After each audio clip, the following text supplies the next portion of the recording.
welcome Dr. Nwankwo Tony Nwaezeigwe. To some of us here, Doctor may not be a strange name. Doctor is the coordinating director of Research, Genocide Research Network. He is a senior research fellow at the Institute of African Studies, University of Nigeria, and the pioneer director of Center of Igbo Studies, University of Nigeria, Nsukka. Doctor have written a lot of articles on genocide, in particular with the Southern Kaduna situation. So, Doctor, please, if you can introduce yourself, and then we take it from there. Can you please introduce yourself? Well, thank you, Mr. Elombah. Sorry, before you back, are you able to position yourself so that we can see more of you? You address it regularly. If you can also explain why you address that way, it will be nice. Oh, well, can you recognize me better now? Yes, okay, yes, I can see your face now. But I normally use glasses to have a clear view. That's okay. Okay, well, I think you've done the main introduction. I'm presently on exile somewhere in West Africa and the book just came out, Deliver from the Mouth of the Dragon, with the background to Nigerian crisis, Nigerian religious crisis with respect to Fulani imperialism. And I have other works coming on, coming up in that regard. You've done the main introduction, but the point is that I'm on exile today because sometime in 2016, you know, I'm one of the favorite lecturers of my students. Sometime in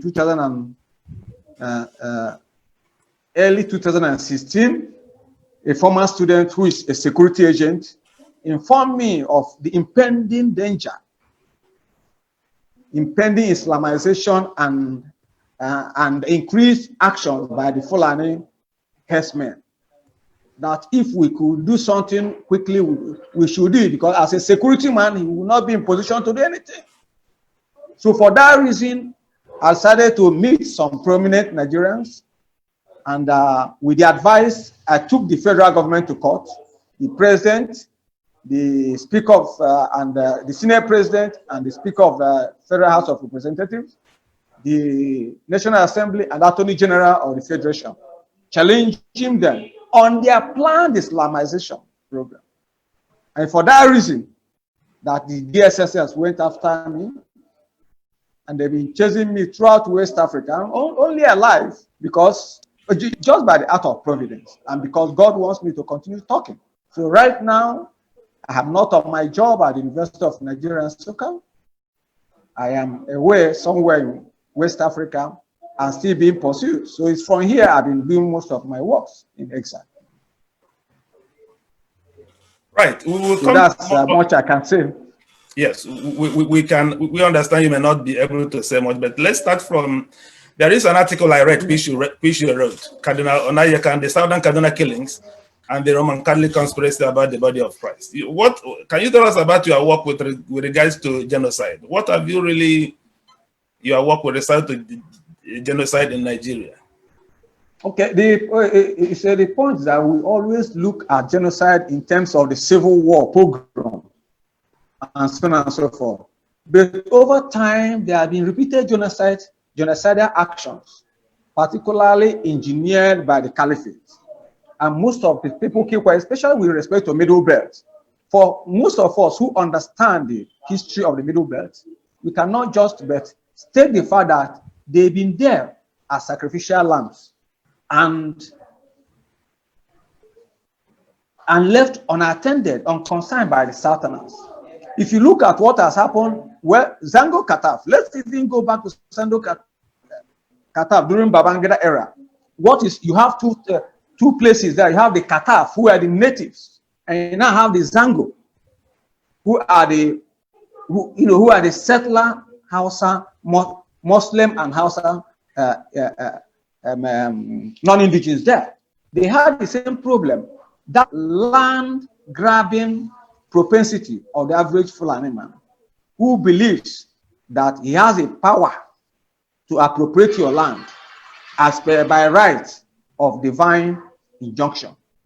We've witnessed it, and we've witnessed other killings in Kaduna, like in 2017, 2016, there were many people died. Nobody protested. There have been killings even in Adamawa that even, led some, a lot of people, the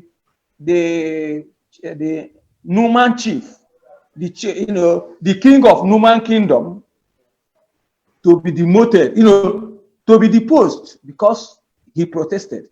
And you can see that of Plateau, you can also see that of Nasarawa State, and you can see that of Benue, you can see that of Taraba. And so it is a continuous matter.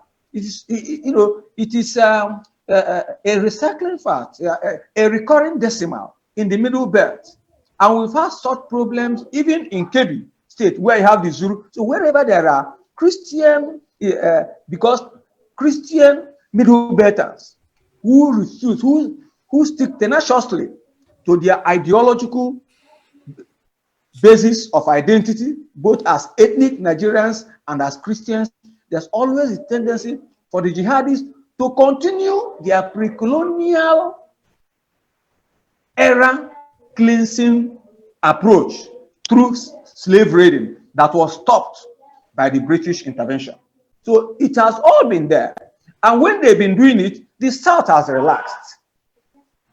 It has relaxed as if it does not concern them. Until presently, the whole thing started coming down to the South. I remember when there was massacre in Nimbo Okbabi, just very close to the University of Nigeria in Nsukka, where over 50 indigenes were killed. The governor all just came and cried and left. And I met, and some of my leaders, some of my colleagues, then Dr. Frederick Fashamu and others, called a meeting and said, we have to go and meet the state governor to tell them that this thing, if they don't stop it, it will continue. That we have to carry out serious campaign against it. The governor, through his chief of staff then from Abia State, sent me a message and said that they did not want any problem with the caliphate, that they should allow it to go down that way. You are talking of your people being killed, and you did not want any trouble with the caliphate. This has continues, and every time they kill a Southerner or a Christian in the north, either by mob, with the excuse of religious religious reasons, we just gloss over it. Nobody protests. Nobody tries to fight back, and it continues. If they continue, and that's it, until we come out to say something about it, they will continue cleaning us piecemeal. It is not a question of Kaduna affair. It is not a question of Benue affair. It is not a question of Middle Belt affair. It's a question of the survival of not just Muslims, non-Fulani Nigerians. Okay, let me ask you this question, Doctor. In one of your books, you talked about the African theater of the Middle East conflict, studies in Arab neo-colonialism in Black Africa. So do you think that what is happening in Middle Belt, Northern Nigeria, have any link with Arab imperialist intentions? Well, it is very, very clear that why the South,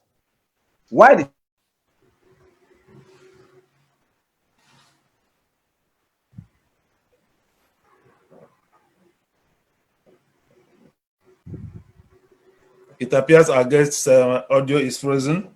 Use any form of imperialism, neo-colonialism, to replace that of Europeans. And oftentimes, we with our intellectual overburdenedness always point at the Europeans. When we talk of slavery, when we talk of reparations, we talk of transatlantic slavery, we point at Europeans, but we forgot that for over 1,000 years, before the transatlantic slave trade began, that Arabs have continued to enslave Black Africa, and they've even continued today. The average European, let me just be clear, without regard to people most of my friends in US, because of the black action, may not agree with me. But average European has more respect for the black man than the Arab. The Arab still regards the black man as Abdu, which is defined as slave up to today. And if you discover the first policy Buhari regime did, you find that it was meant to connect us or to link us with the Arab world, the Arab military alliance with Saudi Arabia. For what reason? We have ECOMOG, we have EU. So why should Nigeria now form a military alliance with Saudi Arabia? For what? Why should we be a part of OIC that has strong imprints of Islamization policies in their principles and objectives? Why should we even be part of development aid? Eight most development Muslim nations. So these are all indices of Arab imperial intentions in Africa. I remember during the oil crisis that many African heads of states were forced to convert to Islam. Omar Bongo of Gabon, Matthew Kerekou, quite a lot of them were forced to convert to Islam because of poverty, because of the oil problem. So every problem we have today in Nigeria has strong imprint of Arab imperialism in Black Africa. Well, some would argue that what's happening actually in southern Kaduna. I read an article written by Olusegun Adeniyi this morning. On this day, the southern Kaduna killing fields. Adeniyi was of the opinion that what led to the problem of the first fighting in southern Kaduna was question the result of dispute over farmlands. That it's a question of who has what farmlands and so on. And this led to a killings and then revenge killings. And somehow the things appears to have spiraled out of hand. Olusegun Adeniyi also, okay, can you answer this, deal with this question first? Adeniyi is of the opinion that what is happening in southern Kaduna is a question of dispute over farmlands. Will you agree? That will seem to somehow not agree with your theory about Arab expansionist policies in Africa. Well, he does not, he's not, I'm not sure he's a historian. If he's speaking from sociological point of view or technical point of view, the issue of land grabbing has nothing to do with the crisis in the Middle Belt. If you understand the history of the northern region caliphate, you find that it was all about conquest. If you also understand Ahmadu Bello's Islamization policy as a premier during the First Republic, you also understand it's not a question of land grabbing. If you understand today that Zulu Emirates, the Dakakari people who are mainly Christians, that they decided to convert their own Christian children into an emirate. It's not all about land grabbing. If you understand that by 1911, an artificial emirate of Sakaba was created in Zulu, that made the people to reject. It's not a question of land grabbing. If you understand today that a few days ago, somebody rose up in Bukuru, just south local government area, to declare himself an emir. It's not all about land grabbing. If you're telling me land grabbing, these people have been living together, and the herdsmen also have their own role. Is it land grabbing that has actually brought the herdsmen into our own area? Let me explain about Doctor, if I may explain land grabbing, I think. Hello? Yeah, if I may explain something here. Land grabbing, as described by Olusegun Adeniyi, is different. No, dispute over farmlands, as mentioned by Olusegun Adeniyi, is different from land grabbing.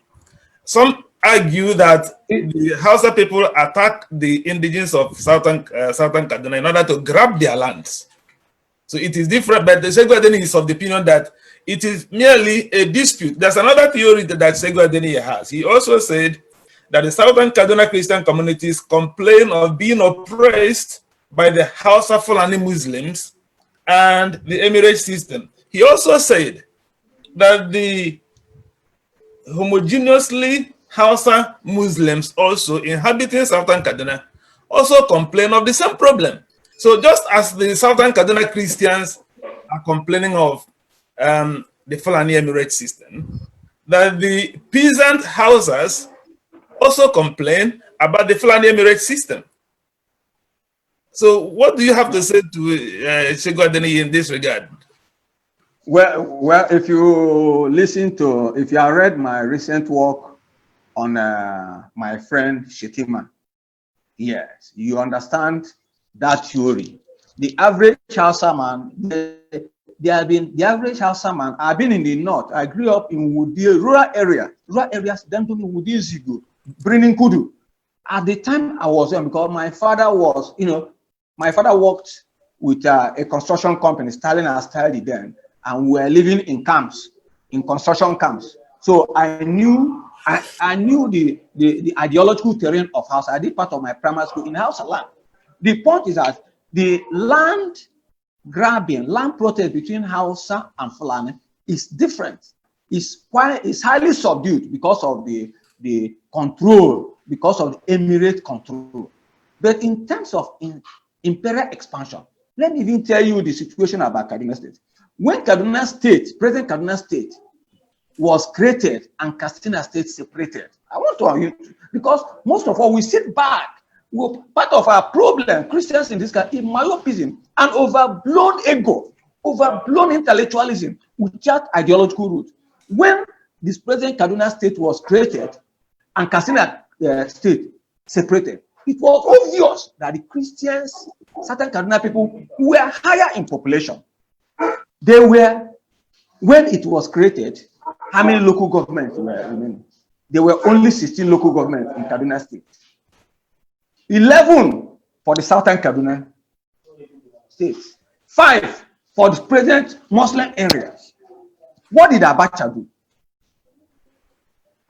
He doubled that of the Kaduna State, the Hausa side, from 5 to about 11, and then increased their constituency, House of Assembly, double.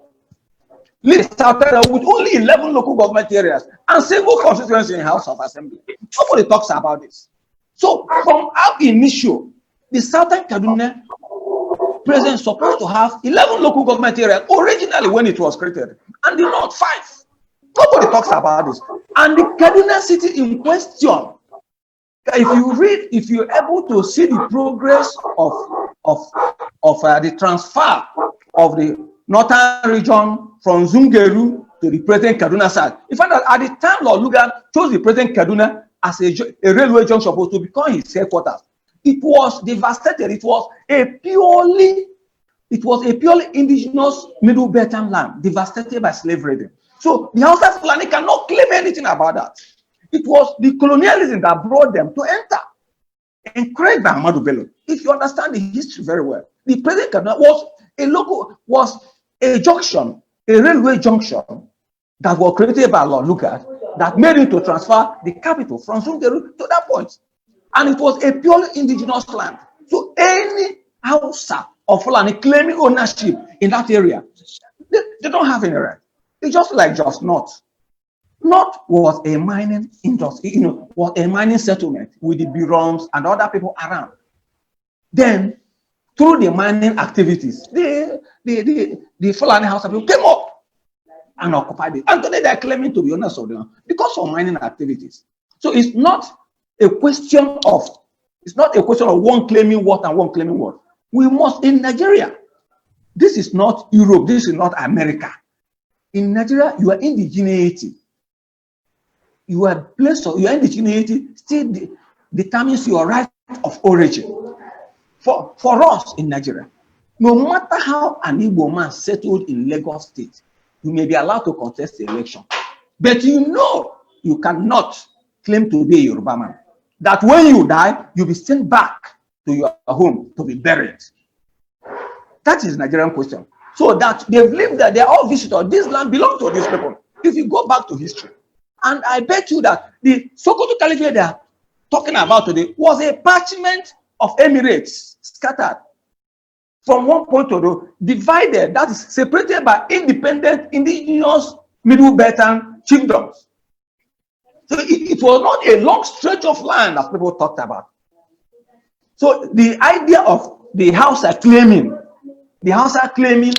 to, to have, to have right of land or to have problem with land is secondary to what we are talking about.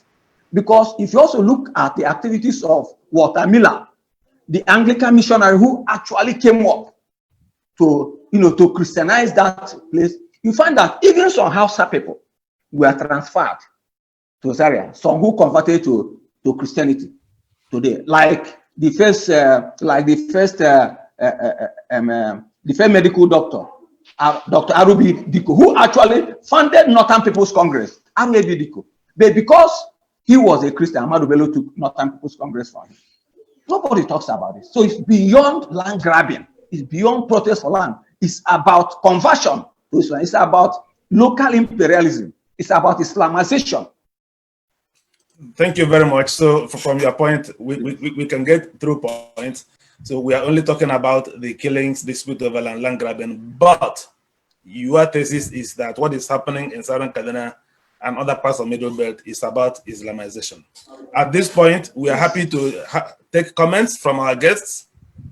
You can make a comment, you can give your own thesis, you can give your own history, or you can ask a question directly to our guests from this point on.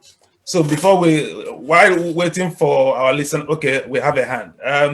Nicholas, please unmute yourself and ask your question. Nicholas. Okay. Thank you very much. I'm patching in from all the way from Ilorin, and what you have said covered the place where I am right now. What is happening in Southern Kaduna right now? Do you think there is a possibility of it stretching down to Kwara, Kogi, and places around the places around this area? Yes. Okay. The Kwara case has its own problem. If you look at the history of Ilorin and how Afonja revolted against Alafin Aole, and how his friend, how invited Alimi, the Fulani friend, to help him, and then Fulani overthrew him, killed him, and took over the Ilorin Emirates. Now, the Afonjas are also fighting within their own area, in their own, within the Kwara Emirates, how to take power. But the point is that the issue of Islam,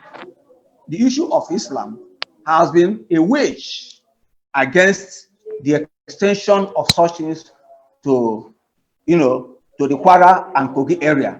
And again, coming to the so if you look at the Ilorin, the Yoruba area, you find that let's even take the Islamization. The Yoruba have been Islamized long before the arrival of the Fulani people.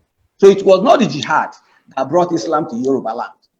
So, but it just out of the power of colonialism, the impetus generated by the creation, by the indirect rule system, that now gave the Fulani Emirates, the Fulani Emirates and Sultan of Sokoto overbearing authority over other Muslims.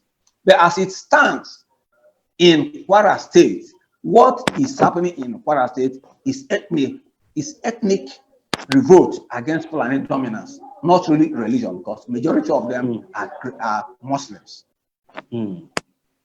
Yeah. So in that aspect, that is where again we should look at the imperial aspect of the Fulani, or of the Fulani attacks, because the use. Listen, I want you to understand one thing: the average, because the subtlety in Fulani expansionism should be found on the fact that the herdsmen are not Muslims. From Senegal to Nigeria, the Muslims, the Bororo, are not Muslims. They are practicing traditionalists. And these are the same practicing traditionalists that are being used to express a religion which they do not practice. You can see the irony of Fulani expansionism. The Bororo, the cattle Fulani herdsmen are not Muslims. They are pure traditionalists. I'm saying this because I've traveled by road from Senegal to Guinea, passed through their land to Gambia, and then from Sierra Leone, Guinea, Conakry, to Guinea-Bissau, to Gambia, and to Senegal in the course of this my experience. So I've been able to understand their terrain. I've been able to understand even why today in Guinea, why in Guinea, the Guineans said a Fulani will never be their president. That's the problem in Guinea today. That's the problem in Guinea-Bissau. That's the problem. That's the problem in Gambia, that Adama Barrow entered pretending not to be Fulani, and after he entered, he identified himself as Fulani. And that was the and that's the problem here again in Senegal that made the president Macky Sall a Fulani stop till with the help of Nigeria to become their president. The problem today in Mali is about Fulani revolt. That's our president went to settle when the same thing is happening to Nigeria. If Fulani revolt in Mali, the same Fulani crisis is rocking. The same Fulani crisis is rocking. It's rocking Burkina Faso. Fulani revolt to Burkina Faso, trying to take land. We've talked about the Central African Republic, that through the Seleka rebels and help of Chad, they took over power and the people revolted and drove all the Fulani. A lot of them, I met them in northern Cameroon as refugees. I was with them in hospital in Baturi and Betua, Eastern Cameroon, where I fled to, and a lot of them are being shifted from Sierra Leone to Nigeria now, and then to South to occupy, to help in the battle. And here I am in West Africa. People, Muslims, are being recruited with payment to go back and fight in Nigeria to grab the land. Here I am in West Africa. Muslims are being recruited to go to Nigeria. Okay, just a follow-up. So, is there a follow-up? Anybody talking about? Yes, there's a follow-up. In line with what you have just explained, how does it parallel the recent call by US that Boko Haram is trying to penetrate the northwest? And is there a possibility that it's going to come down south? You see, the Boko Haram is a stratagem being used to sustain the present regime, divert the army, the bulk of the Christian soldiers who should have raised eyebrows to the misgovernance of Nigeria, and then support a revolution. So they keep them busy there, oftentimes killing them. There's no Boko Haram is easy to be wiped because I passed Boko Haram. I passed it from Marwa and entered Meduguri. I passed through their northern Cameroon, their devastation. God, you see, God used me to. So I talk from from personal experience. I passed through there. They are easy to be clear. If the federal government was ready, the federal government is ready to remove them, they will remove them. But a situation where our people are being killed, soldiers, you know what it takes to train an officer of Nigerian Army? What it takes to train an officer of Nigerian Army? It's not a question of training your son to university, and then that officer is wasted by the misgovernance of the administration, and we just clap, oh, our lieutenant colonel died, our captain died. We just gloss over it. They use it, and then these people, when they are caught, they are dressed in fine clothes, and then say they are repentant and put them back. Whereas those people that are displaced are being uncatered for in their IDR camps, in their refugee camps. So it's a stratagem actually used to keep us busy while they continue plundering our economy in a madness form. Just take for instance, okay, President Buhari, when Jonathan was there, was sympathetic to Boko Haram. So do you think he will turn over again and then say the people who helped him to come to power, that it should be cleared off? No, it's not possible. So I want us to understand this point, that Boko Haram is there because they serve the good purpose of the federal government of Nigeria. All right, thank you very much. If we can call on Ankyo Briggs, please. If you can unmute yourself.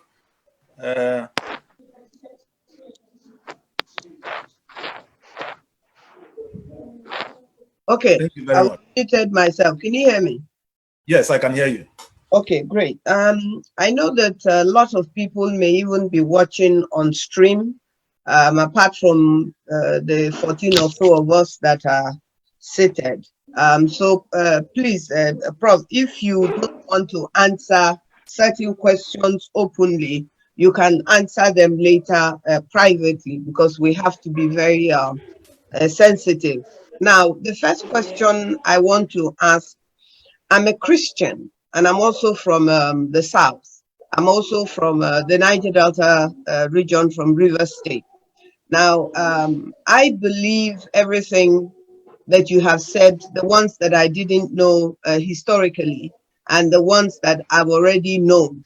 But I also believe on my own that the people of southern region and of Nigeria and the Christians of this region, that we are at very grave risk right now, and that it has taken us this long, and for you to be where you are today before it's actually dawning on us. And unfortunately, it has not dawned on a lot of people that are into politics, that this is a terrible situation to be in. Now, how do we get our people to see the reality? I know what I'm doing, both openly and not openly, but I think that we need to begin to come to a unified understanding, irrespective of the different states and our different ethnicity, which is very key, because you said here very clearly, and I agree with that, that it is really your ethnicity that determines your rights to where you, basically to where you are. You know, so how should we collectively begin to, both internationally and internally, highlight this very critical and dangerous concept or place where we find ourselves? Because today everybody is shouting for the past day or today that America says ISIS is here and there. We've known, I've been saying that for a long time, and even my own people who are by the mouth of the Atlantic Ocean don't believe it. And so how must we go about this thing? We must find a solution and approach it collectively, and I think very quickly. Yes.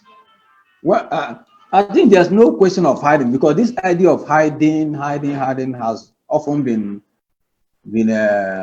drawing us back. What it is very, very clear that most of our leaders today are ideologically bankrupt. The average Fulani man believes in political investment. Politics is his business. And whatever thing he's doing, he's investing for politics.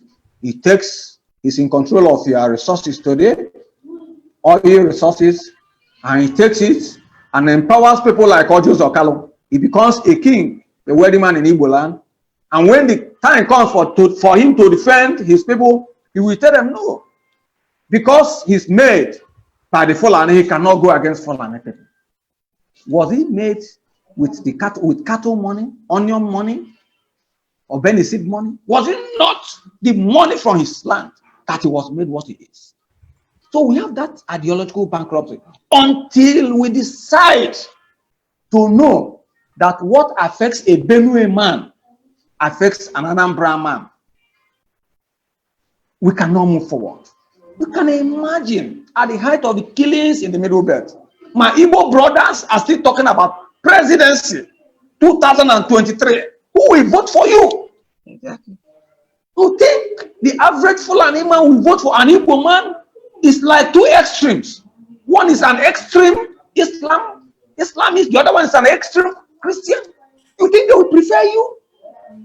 And the Middle Belters are your best bets in case you are pushed out tomorrow from Kano. The only place you can have your safe land is Middle Belt. And you are not concerned about their well-being. You are looking up above them to the north for you to become president. Until we realize and invest on politics. What do I mean by investment? Look at Nasarawa State. Let me be very, very clear so that people should know. And I'm talking from statistics. Look at Nasarawa State. Nasarawa State was actually created to give the mainly Kanuri, Hausa, and Fulani immigrants in the old Plateau state, breeding space. But when it was created, they discovered that the Christians are even majority in Nasarawa state. Now they vowed never to allow a Christian to become the governor of the state. First, through conflict, crisis. The other people and so on and so they fought it to a standstill, and they continue dividing them through dishing peanuts to them that the Christians there cannot join together. Can't our wealthy Southerners, Christian Southerners, go there and empower the Christian there politically and send them to go for election? Why can't they do it?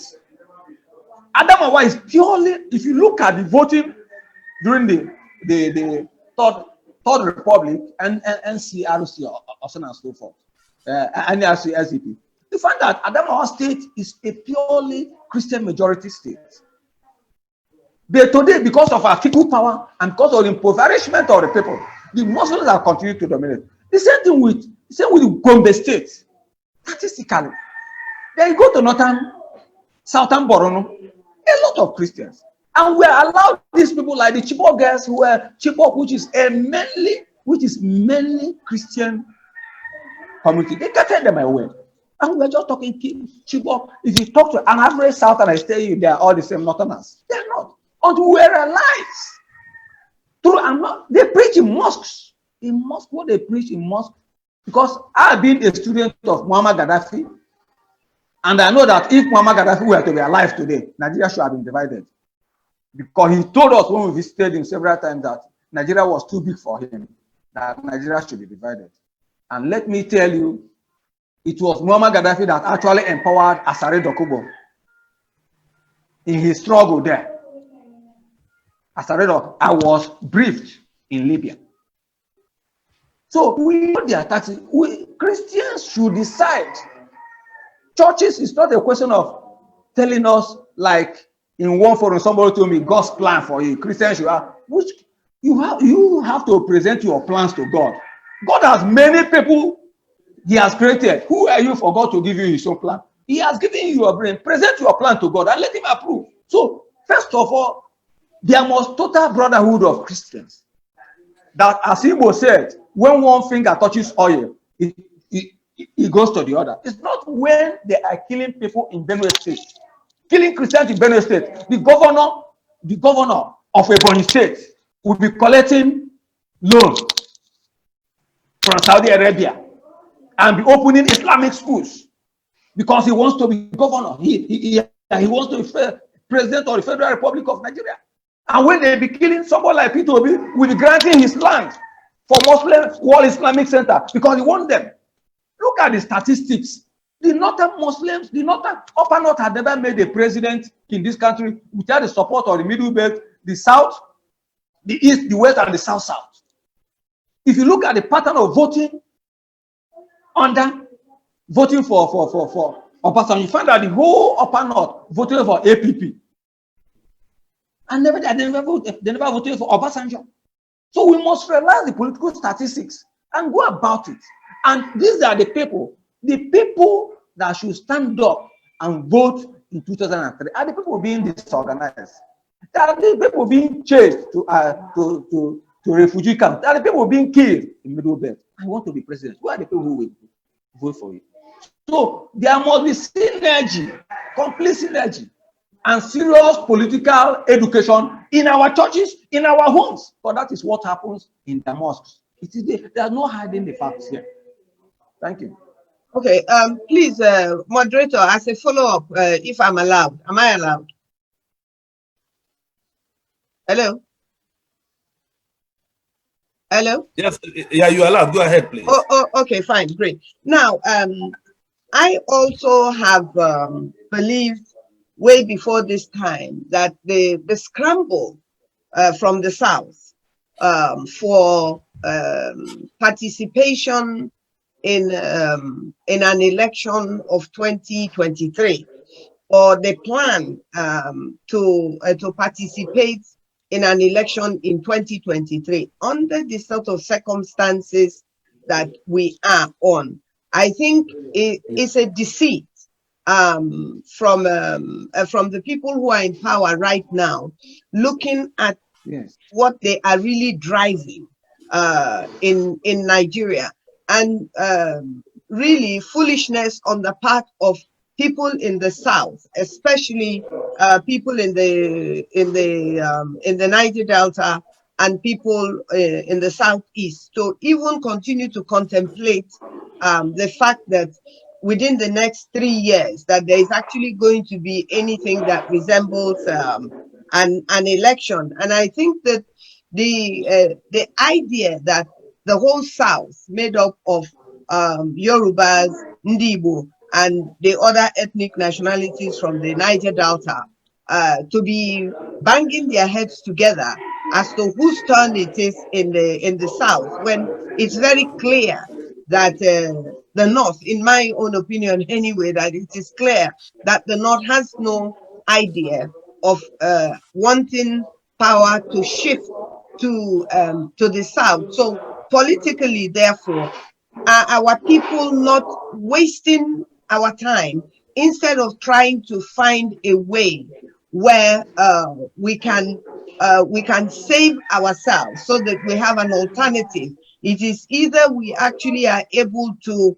as we keep saying, restructure the country, or then the alternative is therefore like, if we cannot live together, then why are we together? Shouldn't we be driving that process? Shouldn't we be standing on that premise that this is far more than politics, and that what is happening today in Nigeria is not politics as is practiced in the world?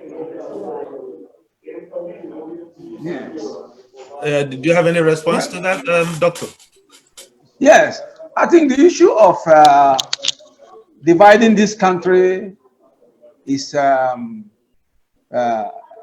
I say, perilous and almost impossible under normal situation. In Nigeria today, the only group that is actually ready for division, if you ask them to go tomorrow, they can go, is the Southwest. Only the Southwest has the wherewithal, the structures, the plan, everything about leaving the country. No other people are ready to leave the country, are prepared to leave the country today. And for me, it will be impossible for me to leave my brothers from the Middle Belt at the mercy of those people slaughtering them now, to say that we're leaving. That's for me. So if there should be any division at all, which we like, it's not like the Biafran question. It's not. I think Oka, let's be very, very realistic. Gideon Oka made a clear point. People never, you see, at times try to play down certain hard truths either out of fear or out of sentiment. Go and recast Gideon Oka's school statements and his decision to remove some people. These are the same people that are causing problems today in Nigeria. So until we make them to realize that what Gideon Oka foresaw is still happening, we still have the same problem. But I still believe in the unity of this Nigeria, that one day a savior will come and put us in order, just as you have Ghana today and you have some other countries. Because I believe we have a lot to learn. We have a lot to borrow. Because Nigeria in her multiplicity varieties presents a beautiful scenario. If you actually mix with the normal Hausa man is a very fine gentleman. He has no problem. And so this issue, we must look at the target. Our problem is fallen imperialism. And if we're able to put in order, Nigeria will be in a peaceful situation without any separation, without any segregation, and without any religious bigotry, or even that of secession. That's my own opinion. Thank you very much, Dr. Nwaezeigwe. We had a little hiccup in the beginning because we did not start on time. Our time is about now up. In the next 3 minutes, we are having Senator Shehu Sani, who will also speak on the same subject, Southern Kaduna Killings. Is it